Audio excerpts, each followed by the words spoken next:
திருவண்ணாமலை மாவட்டம் திருவண்ணாமலை கிரிவல பாதையில் முடவாட்டுக் கிழங்கு சூப் இலவசமாக வழங்கப்படுகிறது. கிரிவலம் வரும் பக்தர்கள் இதை பருகி சென்றால் கால் வலி கை வலி போன்ற எதுவும் தெரியவில்லை என்று கூறுகிறார்கள். ஆகையால் கிரிவலம் வரும் பக்தர்கள் சூப் அருந்து விட்டு செல்கின்றன. அதே இடத்தில் முளவாட்டு கால் கிழங்கு சூப் பவுடர் விற்பனைக்கு வைக்கப்பட்டுள்ளன. அதேபோல் இலவசமாக தண்ணீர் மூலிகை தைலம் வாங்கப்படுகிறது. இதனால் பக்தர்கள் மகிழ்ச்சி அடைகின்றனர். இதுகுறித்து பொதுமக்கள் அளித்த பேட்டியை தற்போது பார்க்கலாம்.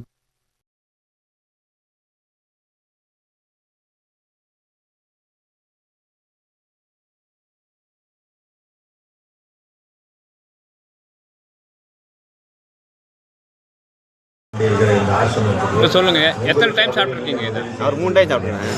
3 டைம் சாப்பிட்ருக்கேன். கை கால் வலியெல்லாம் எப்படி? கை கால் வலியெல்லாம் நல்லா இருக்கும். நல்லா இருக்குது. நல்லா பிரச்சனை இல்லை.